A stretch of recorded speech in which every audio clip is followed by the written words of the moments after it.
Hello humans, my name is Dael Kingsmill. The Oscars happened earlier this week, and it made me want to do like a red carpet, toot and boot fashion review of the X-Men Hellfire Gala comics from the last 3 years. Let's go!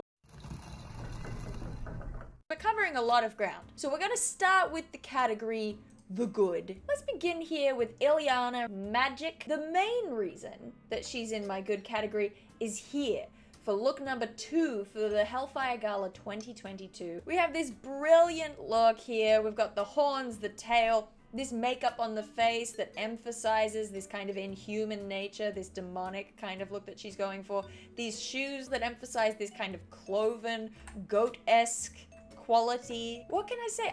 I'm a big fan of the look. The oversized soul sword, I'm really vibing it. Some might consider it slightly derivative of this, if I can find it, Rachel Summers look from the year before. You've got that same sort of spiky, inhuman, alien, skin tight. She's got this sort of mask, this bottom of the suit coming up over her mouth. And you know what? Yeah, true, absolutely, I agree. I mean, while we're here looking at the Rachel Summers look at these cutting X spikes on the heels. You've got this bizarre thing going on with the sort of long braid, rat's tail braid coming out the back here that isn't made of hair. It's made of the same material as the suit that she's wearing. But then the braided leash that leads down is made of hair. So, you know, it all kind of comes around in this. It's really bizarre. It's over the top. It absolutely screams Met Gala vibes. She really was one of the only ones in that first year in 2021 who was giving the Met Gala look, in my opinion. So, I mean, credit where credit is due. Rachel Summers did it first. I just really like the magic look. Actually, speaking of magic, another entry into the good category. Here we have Colossus. The fluffy hat, the fluffy collar on this coat cape even. Yeah, cape. On top of that, what I really like about this, because if we're talking about the Hellfire Gala, the whole premise of it is, yes, it's Met Gala for sure, but it's not just a place where it is okay, allowed, acceptable to be a mutant. It's actually a place where we're looking to actively celebrate mutancy. You want to be showing off that you were a mutant. And so this sheer shirt that he's got that shows off the metallic skin is, I think, just a really good fit for Peter here. I like the mix of geometric shapes alongside the curves that you get from the fur and the chains that hang down there. I just think it's a really solid look. Big fan. It looks great with the hat. It looks great without the hat. Loving the beard. I'm here for it. Jubilee 2021. She looked great. She looked nice. It's formal attire. I'm here for it. It clearly is not a field uniform. It's a bit of a pet peeve of mine when the formal attire worn to the gala looks too much like just a field uniform that any X-Man would wear just while doing superheroics. Having said that, it's also not giving me Met. It's not giving me over the top. Unlike, bam, her 2023 look. We've got classic Jubilee sunglasses, the big X earring. But the thing that wins me the most is this insane silhouette. It really, the dress comes up into a huge collar that is so oversized it completely encompasses the back of her head. These boots, these like loose pant leg boots that come up way above the knee and fully disguise the knee. Plus these gloves, these frilly gloves, the frilly edge on these gloves. All of this plus the hair, she's really giving me something, and I'm thankful for it. Not to mention, okay, because you know what it is? It's about silhouette, it's about texture, and it's about colors. And this look, it's giving me all three. It's giving me all three of those things. And of course, Victor Von Doom really teaching us all how to dress for a gala. This man, look, it's medieval. It's dramatic. It's brightly colored, but tastefully colored. The biggest hooded fur cape in the world that you've ever seen. You imagine a hood, you imagine it as big as you can get, it's not big enough, make it bigger. That's what Victor Von Doom said to his designers. Look, he went out of his way to bring his fanciest Doom mask helmet thing. I just think he's really teaching the children a lesson. This is how it's done. There is not a single thing about this look that I don't love. This is my Rihanna at the Met Gala. This is my I can't stop thinking about it. Great work, Victor. Big fan. You have my respect. So that's the good. Now, let's talk a little bit about the bad. Okay, because there's... Okay, so, Scott. Good old Scott. Cyclops over here. He's giving, face shield couture. He's giving, yes, I absolutely did just come from the danger room. He's giving, there are no features on my back except for my butt. I want to like it, I really do, but it's just not enough for me. It looks too much like a costume. This funky little bolero could have been something, but it just blends in too much with the rest of the silhouette. The silhouette, that's, okay, the silhouette is exactly every other Cyclops silhouette. There is only one texture going on, and the colors are the same as the classic Cyclops colors. No play on it, just kind of flat. Just flat blue, yellow, red. So he's not giving me any variation on his regular look, except for stupider visor. So frankly, I am unimpressed. Do better, Scott. Do better. Year 2, it's a little more promising. Do I have some questions about why Cyclops in 2022 has gone with something seemingly inspired by either Japanese or South Korean fashion?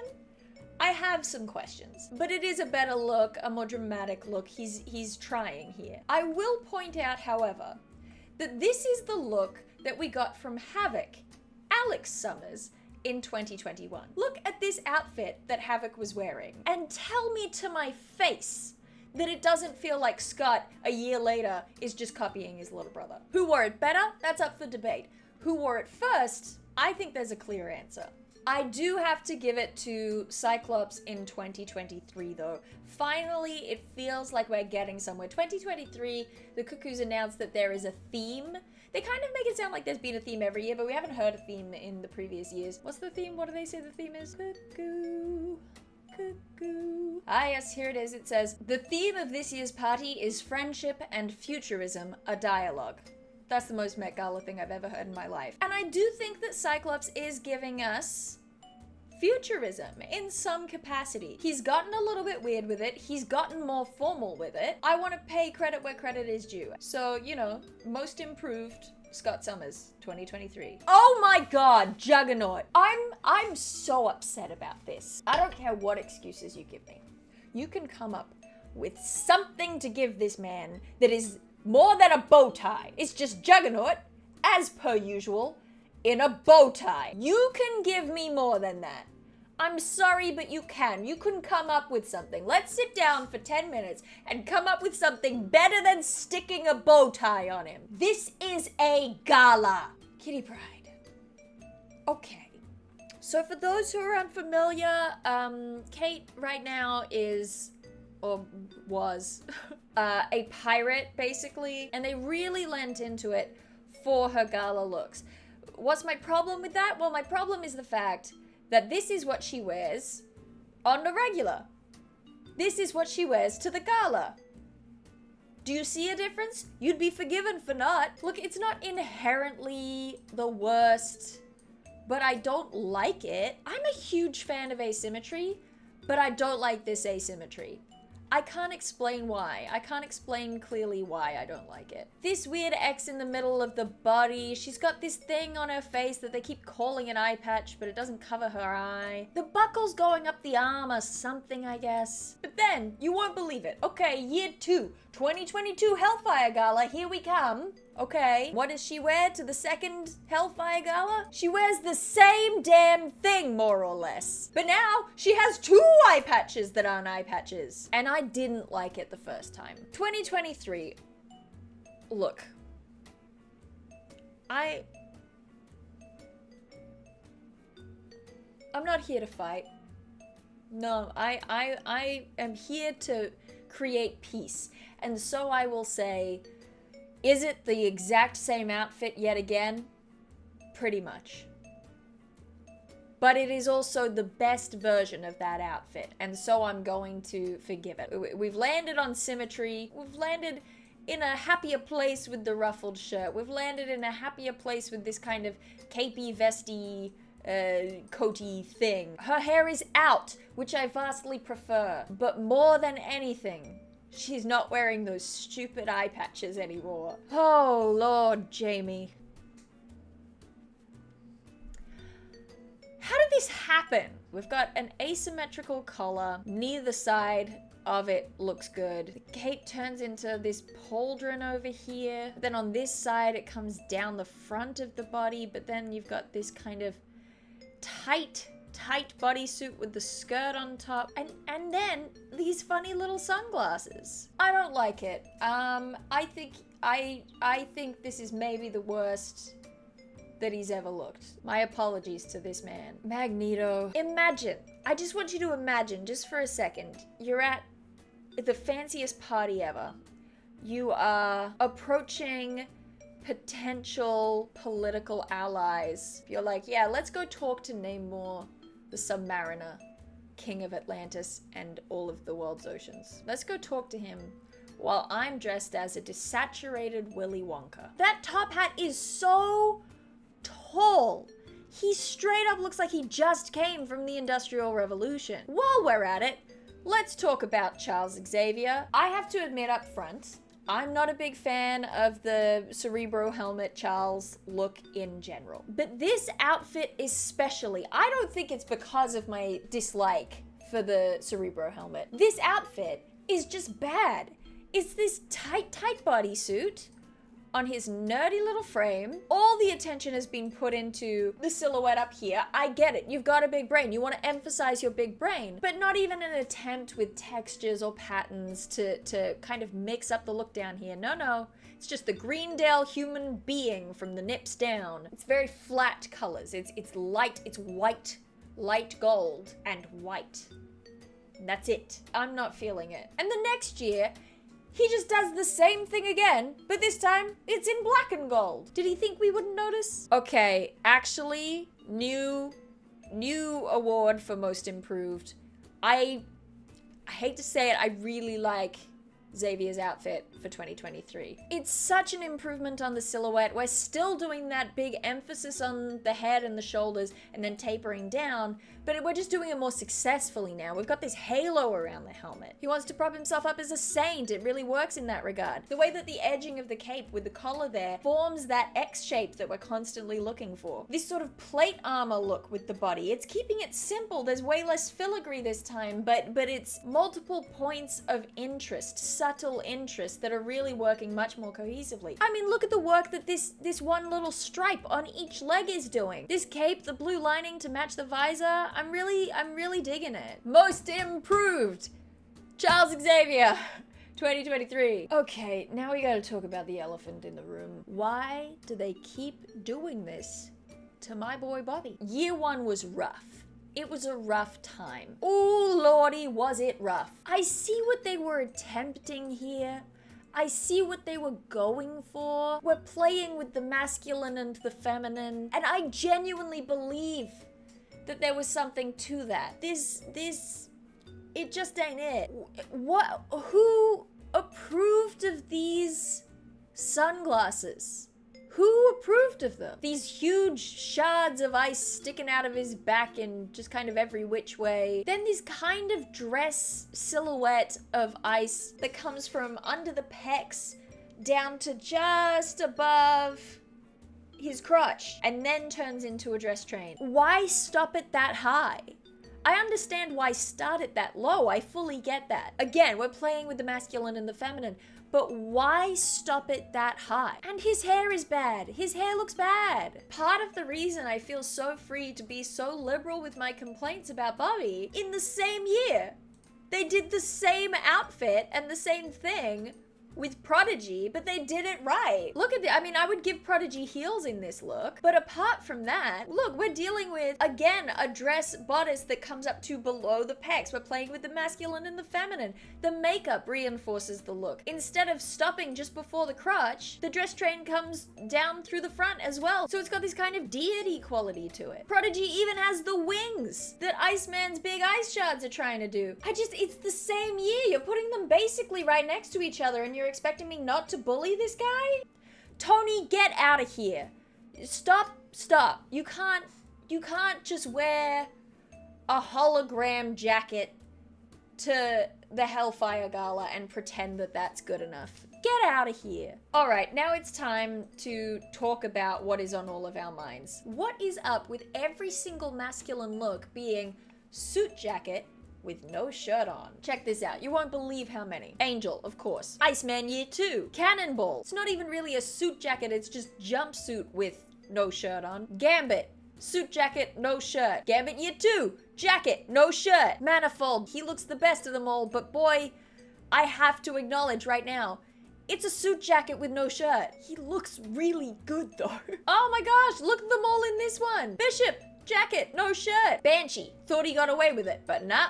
Look at that. We see your bare-chested chest, sir. Pyro, jacket, no shirt. Namor, jacket, no shirt. Nova, Sync. Vision just took it all to its logical conclusion and just didn't wear any shirt. Just fully arrived half naked, ready for the bath. Actually, look, bare feet as well. And he's not the only one. Where's Namor?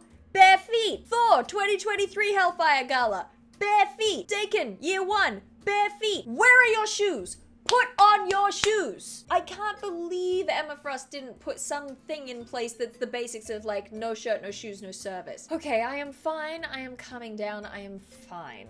Our host, Emma Frost, she gets her own category because of course she does. So Year 1 simultaneously had my favorite look and also I think some of her weakest looks. So what's important to know about the first year of the Hellfire Gala is that Emma Frost had multiple outfit changes.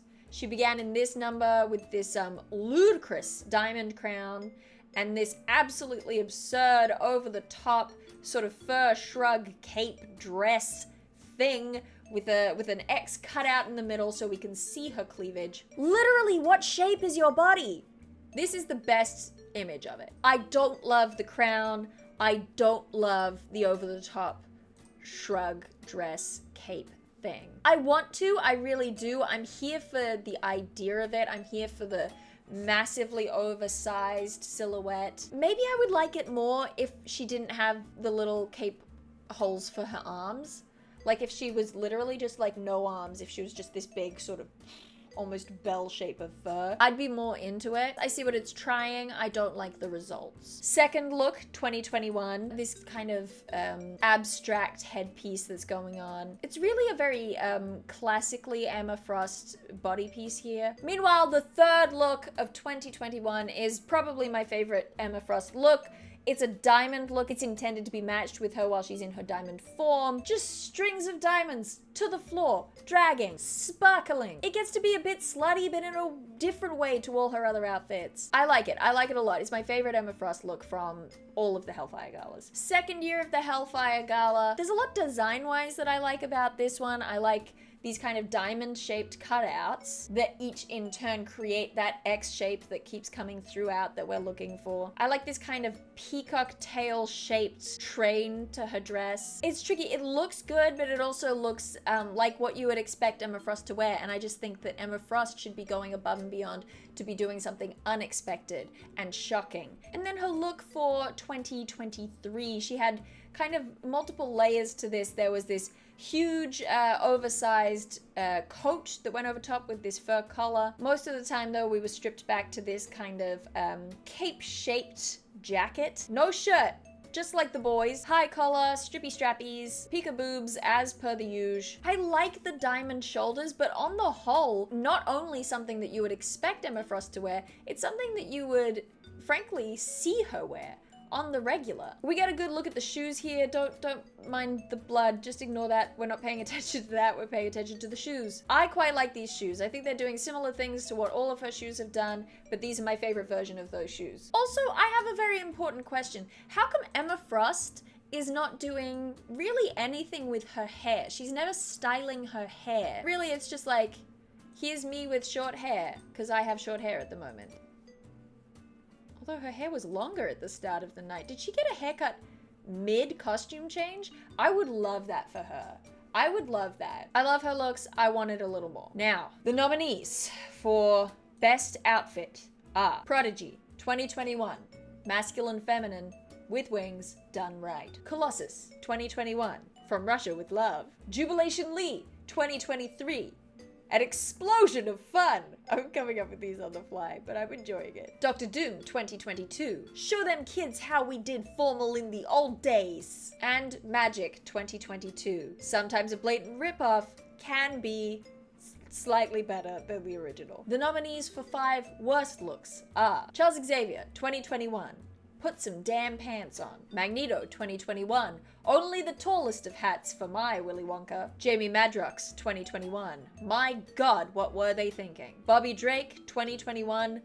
Honestly, what happened here? And the Juggernaut 2023. He's just wearing a bow tie and I'm gonna fight someone about it. This was all very, very important. It was important stuff for us to talk about here today. The Hellfire Gala was such a fun concept. I feel like we could have gotten so much juice out of it, and I'm just so sad that we probably aren't getting any more of them, especially because I was at San Diego Comic-Con when they did their actual Hellfire Gala event thing, but I missed it and I was really sad about it. You may have noticed that this video didn't have any ads on it. That's because it was sponsored by the good folks over at Accidental Cyclops and their Kickstarter for Surviving Strange Hollow. It's a D&D 5e setting based on the glorious art of Emily Hare. Myself and various other familiar names actually happen to be writing on the project, so if you haven't checked it out, there's a link to the Kickstarter in the description below. Apart from that, I do believe that's it. I'm done. Email this to your grandma and I'll see you some other time. I'm gonna try to slide off screen now. Whee! Woo!